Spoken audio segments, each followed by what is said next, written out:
They always said, "Never light the black candle." It sounded like an old wives' tale, the kind of warning meant to scare children into behaving. I didn't think much of it until the night I learned the truth. That candle wasn't just a decoration, and the warnings weren't just superstitions. They were a desperate attempt to stop what should never be unleashed. This is my story, a tale of curiosity, regret, and the darkness that waits for an invitation. It all started when I moved into the old house on Chestnut Hill. It had been on the market for years, left abandoned after the previous owner vanished without a trace. The real estate agent was eager to sell it, offering a deal that was almost too good to be true. I was looking for a fresh start, and the house, with its charming gables and overgrown garden, felt like a place I could call home. The black candle was the first thing I noticed when I moved in. It sat in the center of the fireplace mantel, its surface glossy and untouched. At first glance, it seemed out of place in the otherwise dusty room. A faint, coppery smell hung around it, and when I touched the wax, it felt warm, as though it had been burning moments before. I asked the agent about it during the final walkthrough. Her expression shifted from cheerful to grave. "Leave it alone," she said firmly. "Whatever you do, don't light it." Naturally, that only made me more curious. Why would someone leave such a strange candle behind? Why couldn't I light it? The first few weeks in the house were uneventful. I spent my days cleaning, unpacking, and trying to ignore the unsettling creaks and whispers that filled the air at night. I told myself it was just the house settling or my imagination playing tricks on me. But then I started finding things that didn't belong to me. A mirror in the attic, its surface cracked and clouded. A music box that played a haunting, dissonant melody even though its key was broken. And then there were the notes.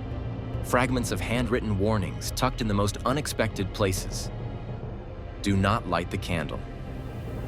It sees you. Run before it's too late. I tried to ignore them, chalking it up to the previous owner's eccentricities. But the candle, it seemed to draw me in. Every evening, as the sun dipped below the horizon, the black wax seemed to shimmer. I swore I could hear faint whispers coming from its direction, words I couldn't quite make out. One stormy night, I gave in. Rain lashed against the windows, and the power had gone out, leaving me in darkness. Armed with nothing but a box of matches, I stood before the candle. Its surface seemed to pulse under the flickering matchlight. Just one flame, I whispered to myself. The moment the wick caught fire, the room transformed. Shadows stretched unnaturally, contorting into grotesque shapes that danced along the walls.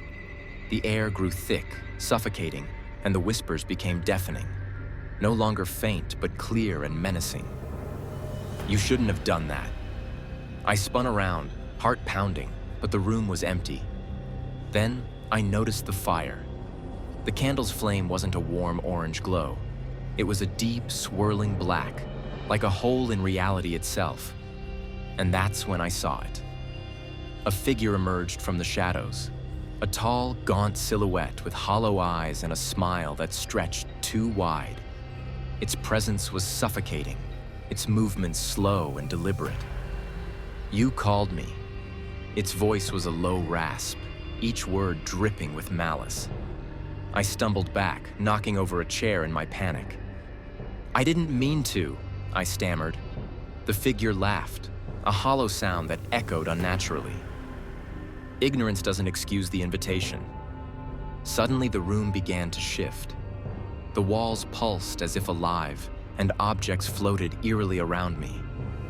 I tried to blow out the candle, but the flame wouldn't die. It only grew darker, consuming the light around it. "Every flame comes with a price," the figure whispered, circling me like a predator. "You lit it. Now you're bound to me." I tried to run, but the house wouldn't let me leave. Every door slammed shut, the locks twisting on their own. The windows showed scenes that weren't outside. Dark forests, endless voids, and faces staring back at me, their mouths twisted in silent screams. Desperate, I grabbed the candle and hurled it across the room. It landed with a dull thud, and the flame flickered but didn't go out.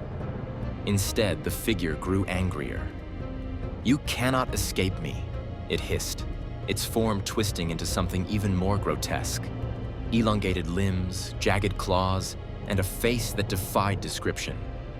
I fell to my knees, clutching my head as the whispers turned into screams. "What do you want from me?" I cried. "Your fear, your soul, and your surrender." The next thing I remember is waking up in daylight. The house was eerily still, the candle back on the mantel as if nothing had happened. But I wasn't the same. My reflection in the cracked mirror showed dark circles under my eyes and a hollow look in my gaze. I tried to leave,